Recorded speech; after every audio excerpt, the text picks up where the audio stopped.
So I am super excited to be here. This is my second conference, and I just got to say, wow, between the presentations, the AI generated music, the Boba Fett raffles, the bells and whistles with DoorDash. I used that yesterday. And man, GatherTown, I've been telling all my colleagues, we all need meeting spaces like this in our daily lives. In fact, I think in-person conferences need these. If you could be zipping around in a go-kart in between presentations and hear music and all that cool stuff, it'd be so much better. But anyways, amazing conference. So I'll jump right into it.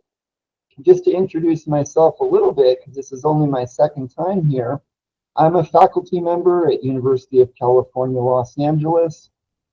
Besides being an academic and involved in the study I'm going to talk about, I also helped in the development of the VR app. So that's my disclosure there. So I kind of have feet in both ponds, on the research side and then a little bit on the VR development side. And what I'm going to talk about specifically is a walkthrough for kids before surgery. And so hopefully adding something a little different than what's already been shared, with the focus on like from Kind VR about with pain and dealing with that, anxiety from that aspect. This one is going to be focused more on showing kids a walkthrough. Let's see, this is not advancing. Okay. Sorry about that. Why are my slides not advancing?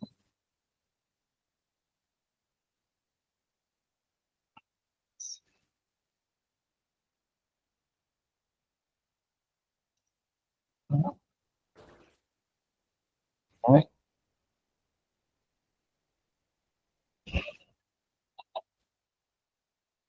Can you see that? Yep. Yeah, we see that. Is it advancing? Okay, I'm sorry about that. I usually manage my screens better. So for learning objectives, and just to keep myself honest on what I said I would talk about for learning objectives, I'm going to start by just summarizing non-pharmacological approaches that all of you often use to reduce anxiety in patients before surgery. I know this is probably old hat for many of you, but just to be comprehensive, and if there's newer people, hopefully that's helpful to kind of talk about that. And then I'm going to shift to focusing really more on VR apps as one of the solutions to reduce anxiety before medical procedures and surgery. And then I'll end by talking specifically about Surgery Prep, the app I was involved in developing. So what is my why? I mean, I am a researcher, like all of you, really love helping people and working in the space. The tech is cool and all that, but really my why, what started me down this path, was my own daughter. She had a minor surgery. It's been about 6 years ago now. She's fine. And it was minor. It's the one where they put the tubes in the ears and they scrape the adenoid. She was getting ear infections and all that. But for her, the surgery was anything but minor. You know, you can't really tell a kid, well, they do a lot of these procedures. It's a minor surgery. My daughter was going, what is this? What's going to happen to me? And she tends to get anxious anyways. She likes to know, who am I going to talk to? She kind of likes to prep before. So this was a really traumatic experience for her. And what I really took away from that was just, there's not a lot out there for kids to really help them understand what's going to happen. I mean, the clinical staff were great. Unfortunately, it was a small clinic, so no child life specialists, but I had some contact with the clinic staff. I didn't really have a lot of experience with surgery myself, so it was hard for me to try to explain to her. There was picture books and videos and all that, but it just felt like we could do something else, maybe a little bit more. So that's what really started me down this path to develop a VR solution to add to the existing solutions. So again, I know this is old hat for all the clinicians, those of you that work for pediatrics, but just to tie it into my why, why am I doing this? Well, really, as we recognize, medical procedures, surgery, they're just plain scary. They're scary for adults, especially scary for kids, even more so for neurodiverse patients, because in addition to the procedure, now, oh no, I'm put into a social situation where there's strange people hooking me up to devices, all kinds of stimuli that can be pretty scary. So of course, a lot of anxiety. Kids sometimes try to run, takes physical force to hold them down. They need to be sedated, or sometimes they just can't get the procedures. So longer hospital stays, recovery, additional staff time, basically bad for everybody. Patients, parents, hospital staff. So I'm going to give a little overview, and this is not exhaustive, but kind of some of the common solutions that I've seen for non-pharmacological strategies to help reduce anxiety in kids before medical procedures and surgeries. And I put child life specialists, nurses, certainly other clinicians at the center of everything, because without all of you doing what you do, none of these strategies work really that effective. So, you're at the center of making this really happen. So, of course, the first thing is, there's just the verbal communication, the medical staff talking to parents and kids. I went through that with my daughter. But as we all know, communicating something like this is not necessarily that easy, especially trying to explain to a kid what's going to happen to him. I know with my daughter, kids were telling her stuff in class, they're going to slice your belly open and all this stuff. And she was scared to death. So that's the first step, but often not enough on its own. And of course, to help with the verbal communication, there's a lot of great online resources out there, certainly websites, online videos. And since we're at this conference, I thought it was appropriate to give a shout out to Children's Hospital of Colorado. They certainly have a lot of great prep videos for all kinds of procedures. Also want to give a shout out to my home institution at UCLA, Mattel Children's. They have a lot of prep videos. And of course, other hospitals represented here, you also have great videos. So those are all important in the toolbox to help kids understand what's going to happen and feel better about their upcoming procedures. Then, there's distraction too, of course. There's everything from therapy dogs to clown therapy, music therapy, which is more than just distraction, but if I'm going to put it into a pedal on this little diagram, I could go there. There's electronic games. We've talked about the therapeutic aspect, but at the end of the day, sometimes just having a game to play can be a great distraction.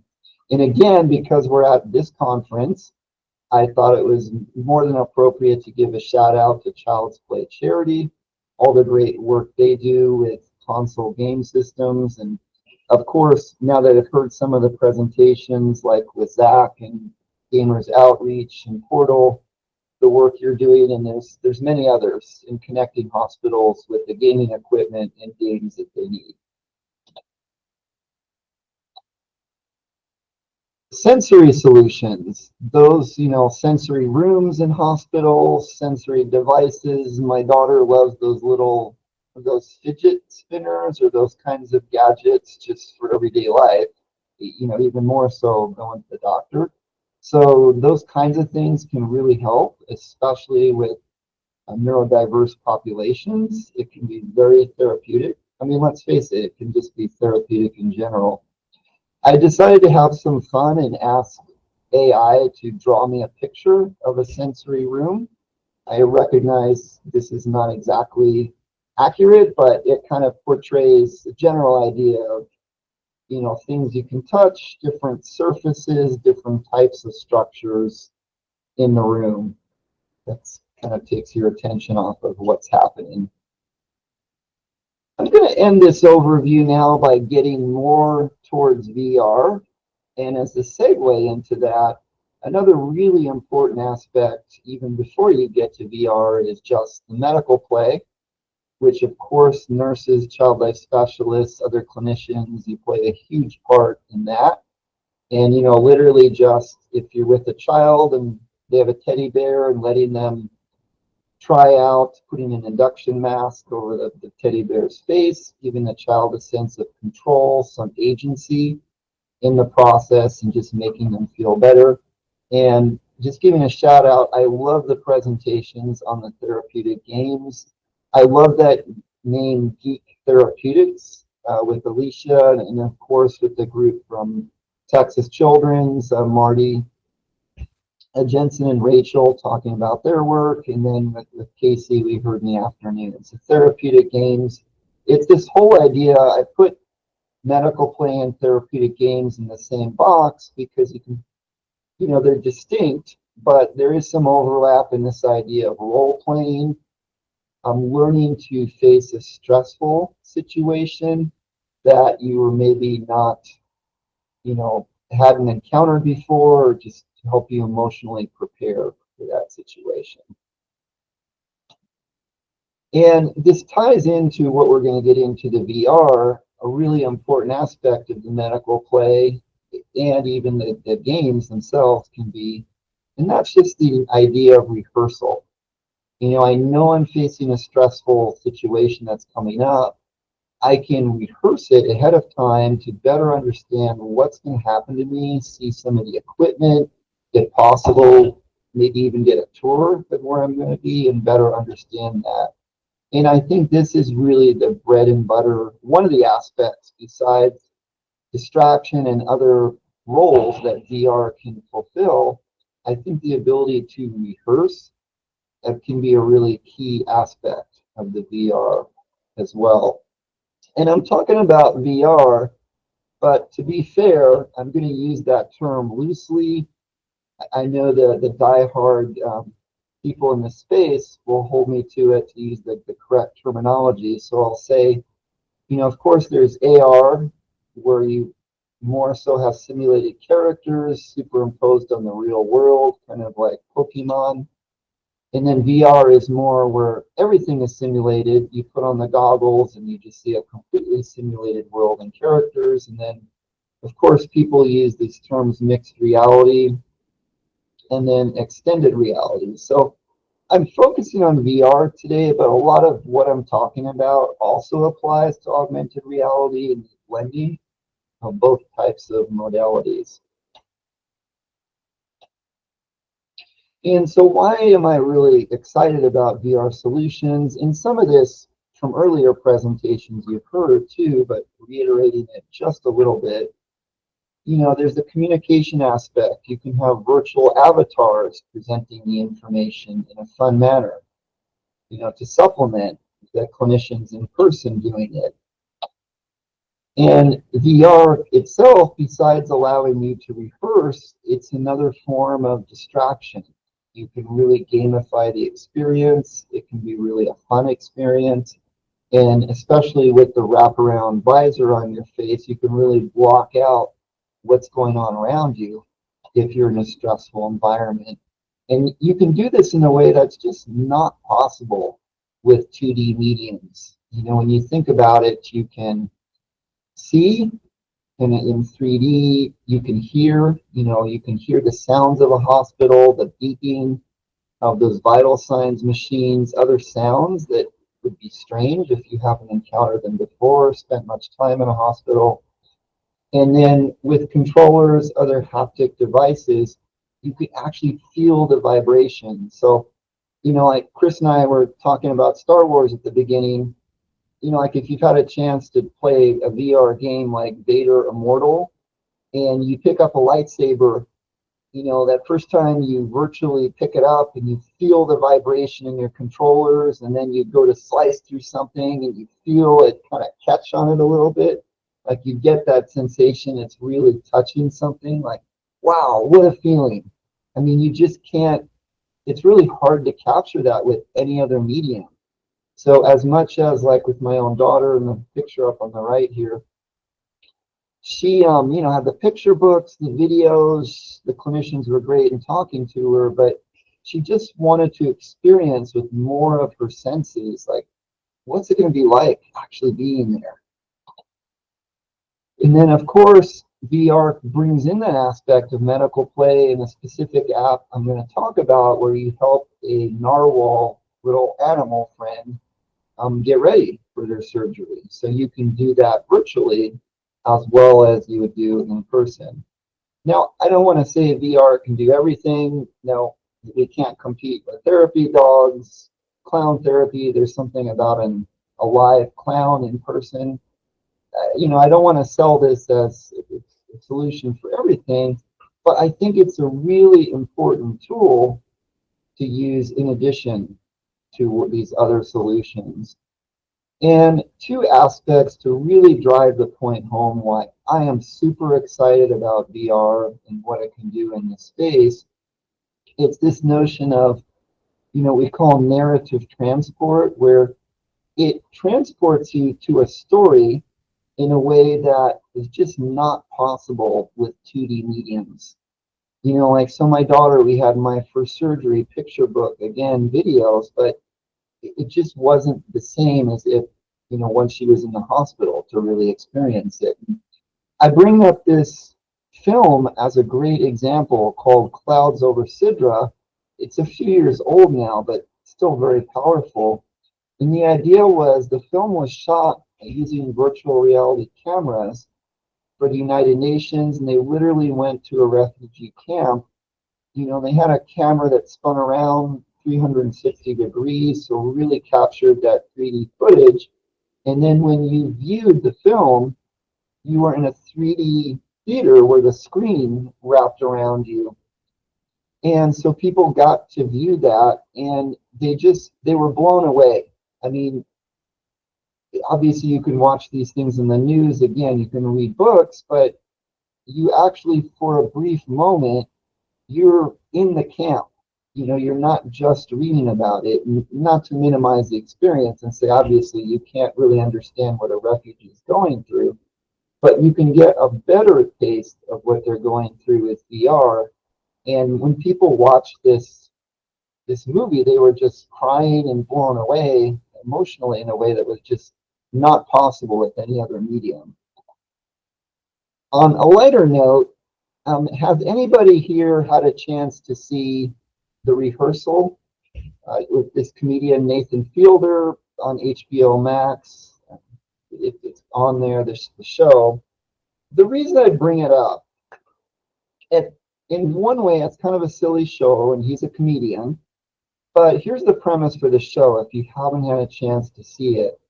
It's this notion that Nathan Fielder, he does this for himself as well as he finds other people who have events coming up where they either want to get a taste of what the event is going to be like, maybe it's a stressful event, and they want a way to rehearse. And so, for example, he had one person who they had been part of a bar trivia group for years.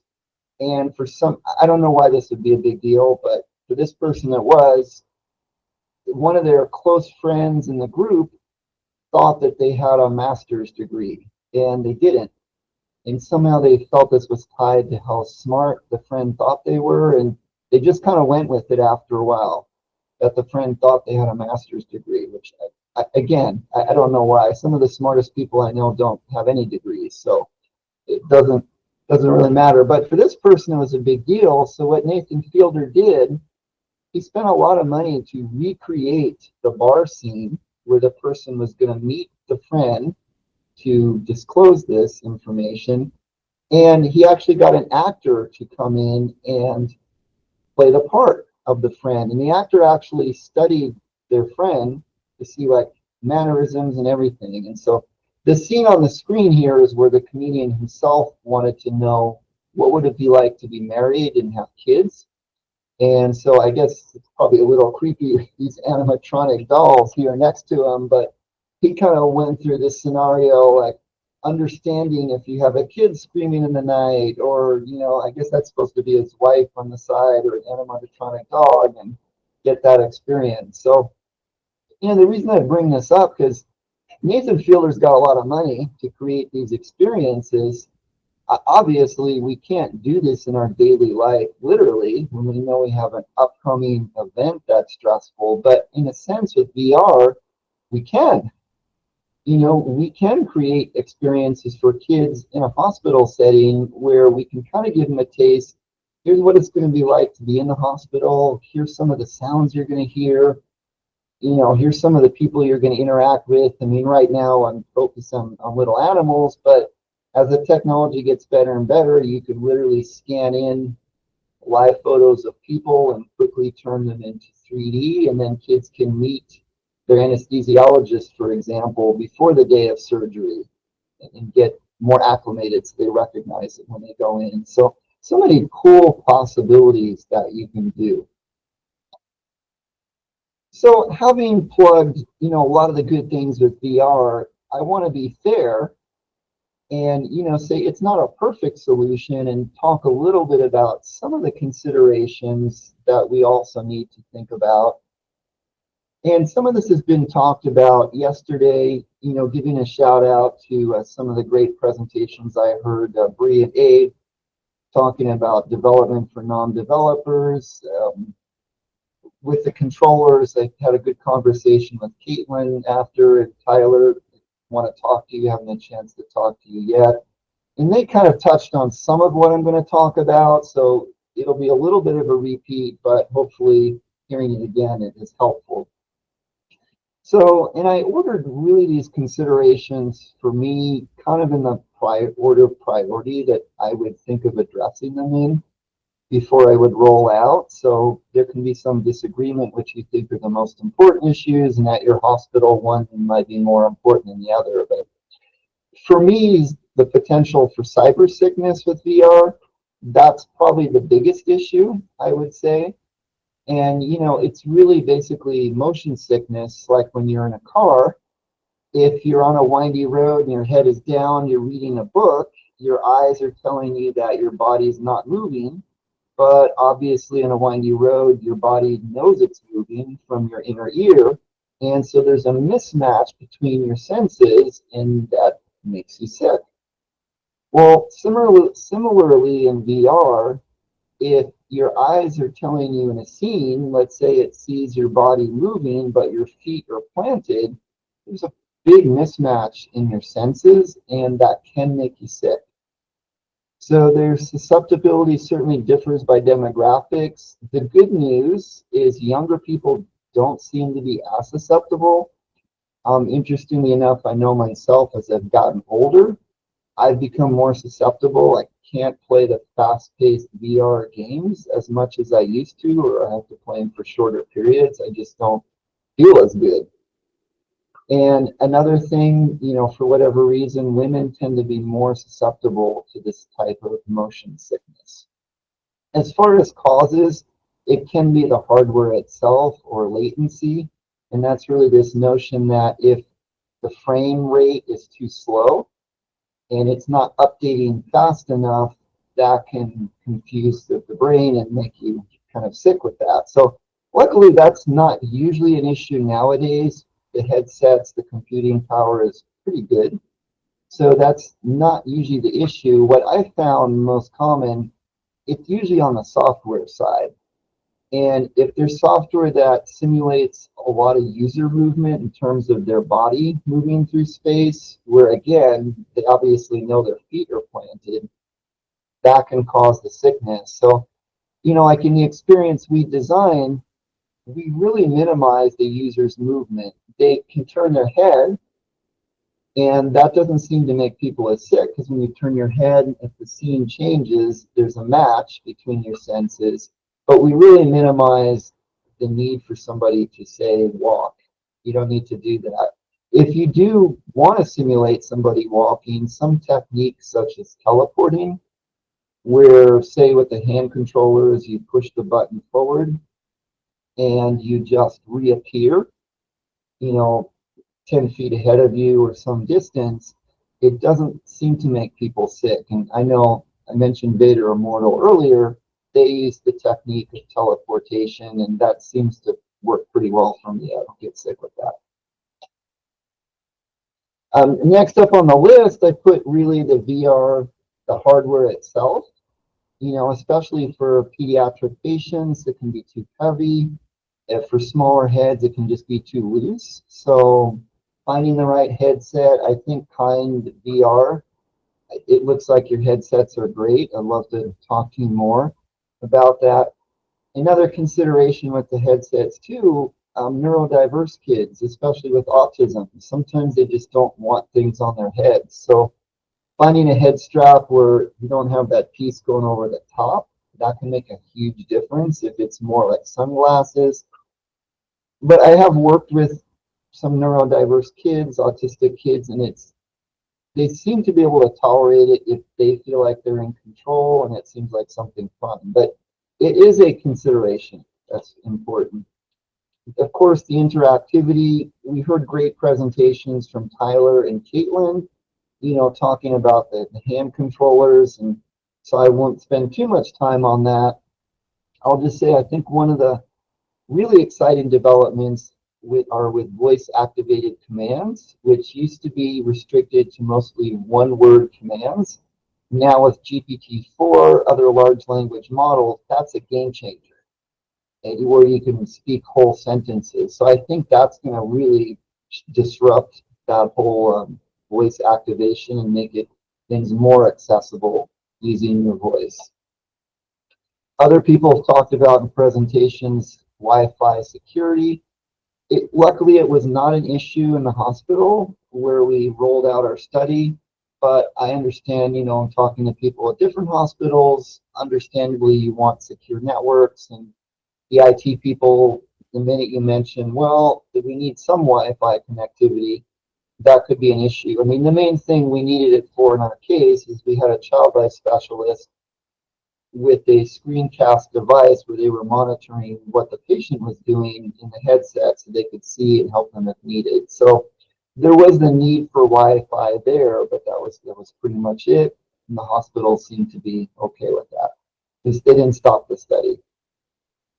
Of course, the boundary, again, some people have talked about this. If you're moving your hands, if the body's moving, you need enough space. I know I've broken, well, okay, one lampshade that I'll cop to. My wife is not too thrilled about in my house, swinging my arms around with VR. So, of course, considering, can your patient sit up, even can they stand up, can they use their hands, these type of things. And there's all kinds of great solutions, like with what Caitlin and Tyler talked about. There's software that changes the horizontal position. So if the patient has to lay in a hospital bed, they can still use the VR app. So there are pretty good solutions there. And then, of course, deployment. So after Zach's presentation, I can't even compete with talking about that. Or, I know there was CoPlay yesterday. So I'll just say briefly, of course, there's different methods to deploy an app if you develop it or if you want somebody else's app. SideQuest, Steam, these platforms like Outreach, Portal coming down the pipeline, and then, of course, very closed solutions like Meta's App Store that has a long vetting process before you can put your app out there. And that's the route we went with the Meta App Store, which is a pretty painful experience, to be honest. Disinfecting headsets. Of course, if you have different patients that are going to be using it, you want to make sure there's a way to disinfect it between uses. I put CleanBox up here. It's what we use at UCLA, and quite honestly, I think it's just the simplest solution. If you don't know what it is, it's basically a metallic box. I have a picture here of the unit to handle one headset at a time, and you literally put the headset inside the box. You press a button, UV light comes on, zaps it, and then you're done. You take the headset out. So, it does cost some money to purchase a CleanBox, but I think it's really worth it if you have a VR program at your hospital. Of course, you can work with disposable face covers and wipes, but they just seem to be, they can be messy, and then somehow wipes are never handy. I found when I need them. So I just like having a CleanBox there.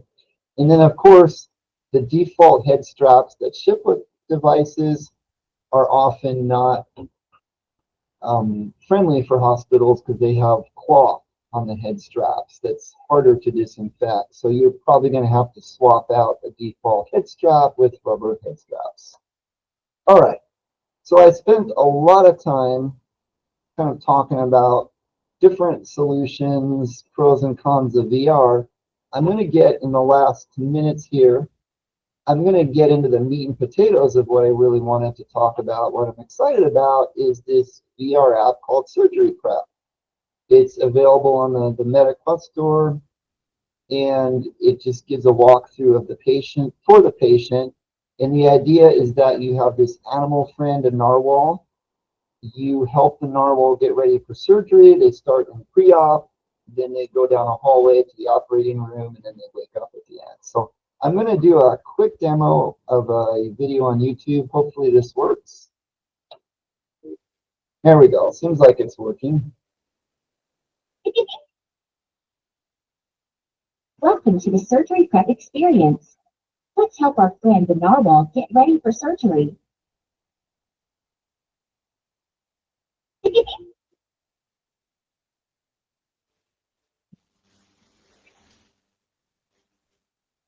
on the highlighted gadget to check the narwhal's blood pressure.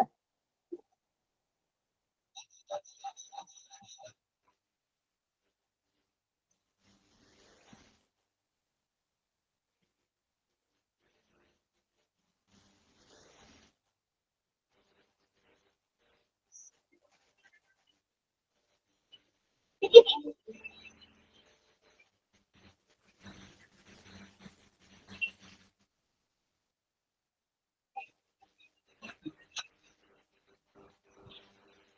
on the screen to see fish with.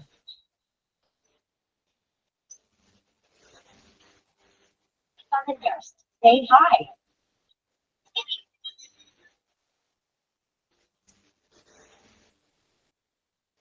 Hi. Hi.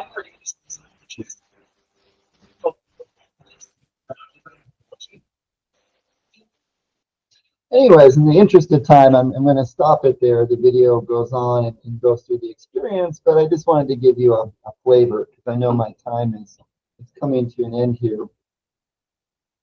I have a slide here. This is a very busy slide, but I want to acknowledge the study team and really drive home the point, as many of you know that work with gaming, tech, and these spaces. It really does take a village or a whole team to develop these things. And so, you know, child life specialists were key from the beginning, just consulting on what we should develop. We have a pediatric surgeon, hospitalists, our VR developers telling us what was realistic, what wasn't. So really important.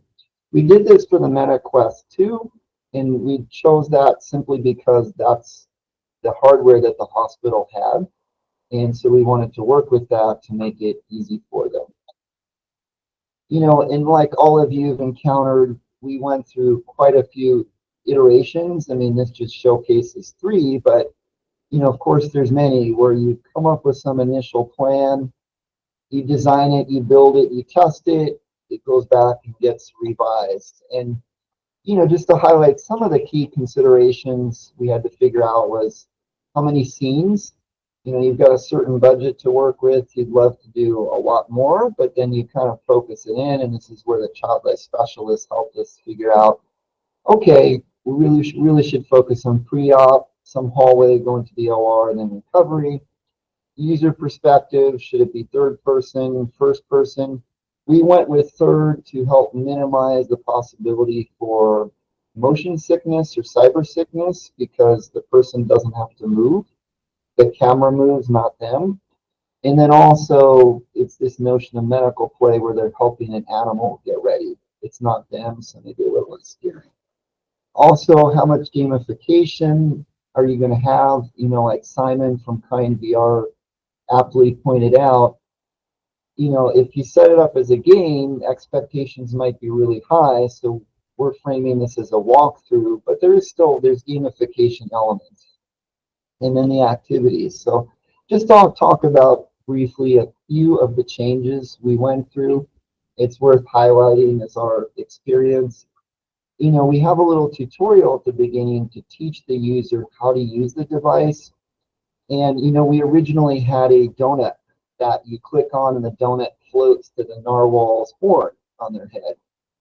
You know, and we thought, like a donut, everybody likes donuts. Well, of course, as I can't remember, one of the clinicians aptly pointed out, well, what if the kid's using this right before surgery and they're starving? They haven't had a chance to eat anything. You don't want to show them food items. So I thought, oh, of course. So then we switched to a gold ring. The original operating room, because we just purchased a pre-built asset, for whatever reason, they had red panels in some places in the room. I supposed to add color. Of course, our surgeon said that's a big no-no. Like, we don't want to have red in an operating room. So we just recolored it. And then, you know, when to introduce the induction mask, because there's some surgeries where it's IV sedation, and at least at our hospital, you know, the pediatric surgeon really informed that and said, like, well, we would still put the induction mask on first to kind of calm the kids and let them go out, even if we use IV sedation. So we just had those types of considerations going through.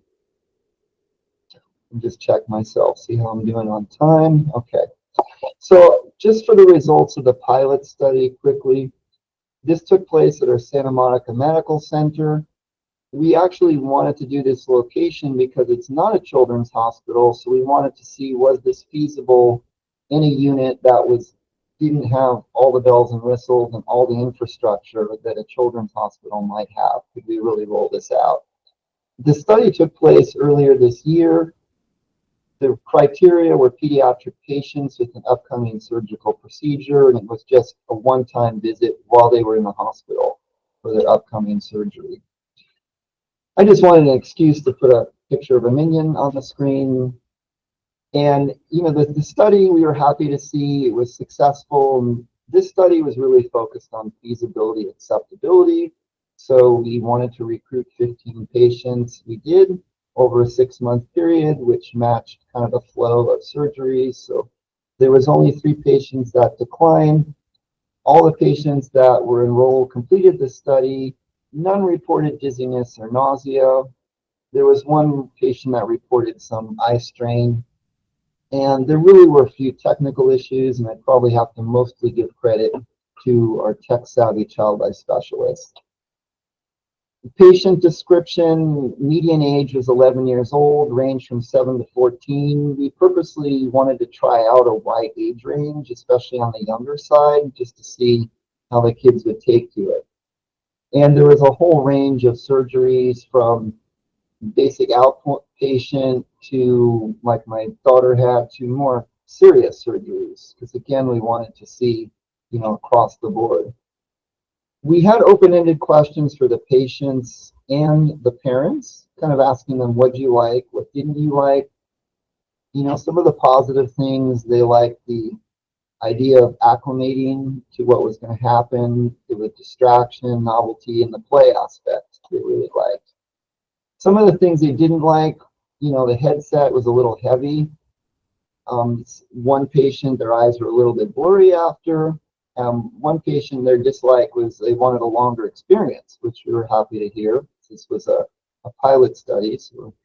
And, you know, there was different expectations by age group. We had a pretty wide age range. We administered the system usability scale, which is a common measure for tech applications. There's 10 items kind of asking you different aspects about it. You generally want to see scores 70 or above. Our average score was 72. And we kind of looked at the lowest ratings to tie that into the qualitative data to see what was it. You know, there's some indications of why the scores were low. The common element was really the headset being heavy. And we also asked a one-item question about the what would they recommend this to a friend, and they could just rate it on a score from 0 to 10. The scores were generally pretty high. There was one patient that gave it a 0. We're not sure if it was a mistake because the overall comments were positive, but they also said that it was too easy. This is one of the older kids, so maybe that's why. And the next highest scores were both 7s. They matched the issue of the headset being heavy. So I'm going to end here with kind of future directions. I think AI is going to come into this much more.